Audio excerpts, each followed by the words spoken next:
How's it going, guys? My name is Alex, and in today's video I will be reviewing arguably the best striker in this game, pretty much the best striker I have ever managed to get my hands on in this game this year, and that is Karl-Heinz RUMMENIGGE. So this video is brought to you by the Legends Club. Become a member and support the channel right now. The link is in the description. So Karl-Heinz RUMMENIGGE was playing in the 70s, in 80s, he was the star of Bayern Munich, he spent there 10 years and then he played 3 more years from 84 to 87 in Inter Milan. I'm pretty sure none of my subscribers were even born when he was playing, it was such a long time ago, but still, nonetheless, he was a Bayern Munich legend. He won 2 Intercontinental Cups, 2 European Cups, as well as 2 league titles and 2 domestic cups. He was honored twice as the European Footballer of the Year. He wasn't really that successful with his national team though, despite being a runner-up in 1982 FIFA World Cup and 1986 World Cup. You know that it was kind of controversial one because of the goal that Maradona scored in the quarterfinals against England, and actually RUMMENIGGE lost that game to Maradona's Argentina 3-2. He was literally the complete forward. He had speed, dribbling, he could score any type of goals. His great instinct allowed him to score over 200 goals in his 10-year spell at Bayern Munich. And basically I would say that this is a player that you probably would want to have in your team, because this card is broken pretty much. Check out his stats over here. I trained this card to the max. There are 24 levels, 95 rated, second striker, but I can assure you can play him as center forward. It's pretty much that type of a card that can play as center forward and bang you goals, all type of goals, and this is his card. He is 182, pretty tall, not really that tall, but still good enough to score headers for you. And you can see that areas where he can play as a second striker, you can play him on wing as a right-footed player. You probably want to play him as a left winger. Of course, you can convert that position to second striker, makes a lot of sense. You can of course alternatively play him as an attacking midfielder, although I wouldn't be really recommending doing that. But still, these are the attacking styles. Possession game and pressing are conservative. Not really optimal for online play, and my review is basically based off the online games. I will include some footage with me playing and reacting as I'm scoring goals with RUMMENIGGE at the end of the video, but still I would suggest you actually waiting up until the point when he has pretty much great familiarity with a counter-attacking manager with aggressive pressing like my Gasperini over here, because this is the manager that's used, for me at least, very well for online games, and I played competitive matches in a region of over 1000, 1100 rating. My opponents were playing in that region, and basically the stats for a fully trained card you can see over here: offensive awareness, ball control, dribbling, like I said, very gifted player, tight possession 94 as well, low pass and lofted pass in the yellow region, but still you shouldn't really underestimate his passing abilities. He can string 1-2 passes similar to what Piero was in my previous review video, and he can string these 1-2 passes, make runs behind defenders' backs, and pretty much make these incisive runs and score bangers, create one-on-one opportunities for other people, and finishing and heading. Like I said, these are great stats. You can score out of headers with RUMMENIGGE, and set piece taken, not really the player that you would want to try. Free kicks, of course. Curl, also like another advice, don't try to finesse shot with him, although you can of course.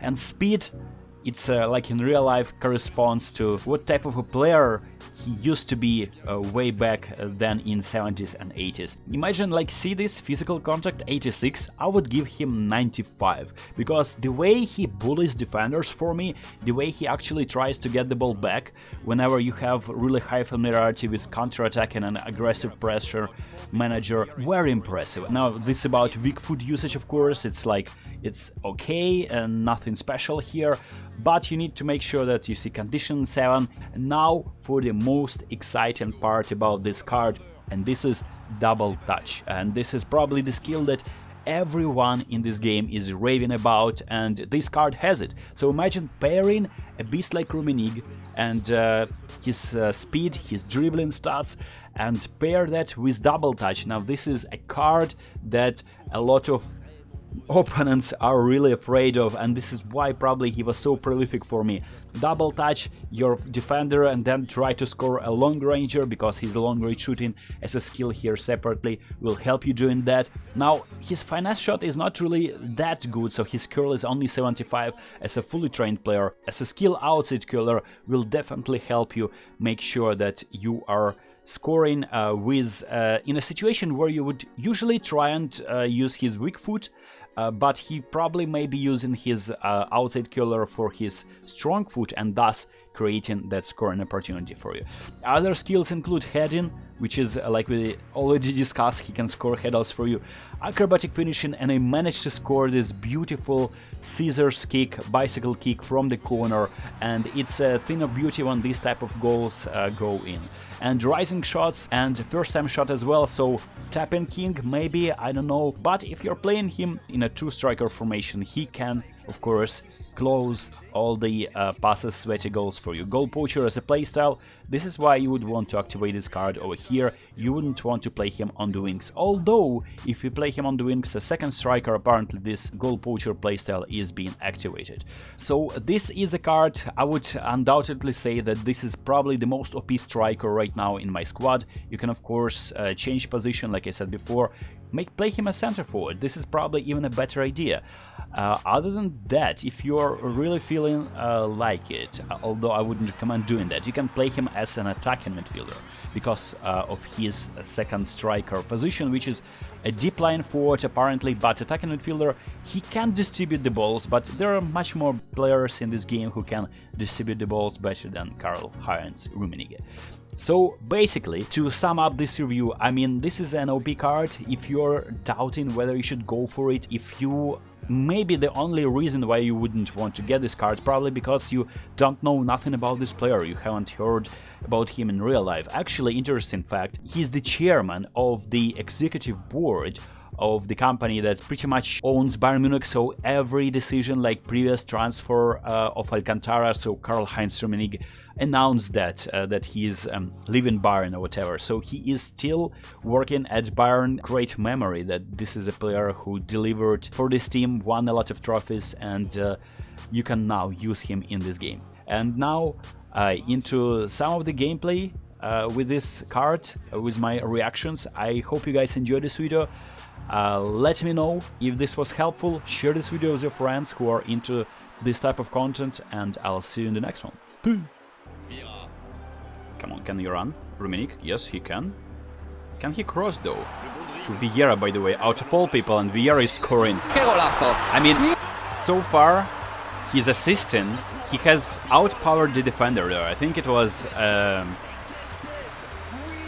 legendary defender, right? My opponent has pretty much the entire squad full of legends. So he outpowered that defender, and then he made that perfectly weighted cross there. Come on, man. RUMMENIGGE, can you... Ooh, yes he can. And can I score with Vieira one more time? No, I can't, because Vieira can't shoot to save his life, but that was a great chance for Vieira, and I wasn't really sure that RUMMENIGGE was able to outpower the defender that time. Kinda like... Come on, Piero. Oh, thank you. That's a nutmeg. I'll be taking that one. Thank you very much.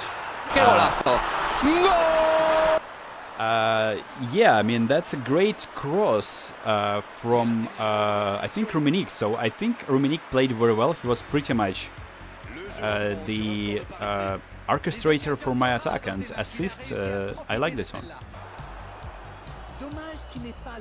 Curler, what a curler from RUMMENIGGE, and I think it's his weak foot as well. Well, maybe fully trained players make sense, because that was a beautiful curler with his weak foot as well, and Koulibaly didn't attack him for some reason. So, like, perfect. Everything you would want to have. And I also promised someone, I think... Ooh, RUMMENIGGE, what a goal. I mean... That's a great goal from RUMMENIGGE here. And that's actually max trained RUMMENIGGE. Piece that I chose a different person, and he said that I should probably not play with him, right? And here you go. I didn't play. Like he said, I did choose a player by mistake. And that was the outcome. Come on, Rummenigge, can you score? Yes, he can. And that's a great goal from Rummenigge. Also, untrained player with a like average familiarity, and he's scoring that goal. And Nedved with a perfect pass as well, with a perfect through ball, with also kind of average familiarity and untrained card. So the question is, like the problem like I see here is that they are getting tired really bad by the end of the game. Maybe training is actually influencing the levels of stamina there, maybe, but I'm also getting these players completely done, out of juice by the end of the game anyway. So it's like maybe a slight increase, slight bump, similar to a speed test which I made, slight bump, but on the scale of grand scale of things, training makes not that much of a difference, as I expected it would be making, right? Just my suggestions, my experience based off these games.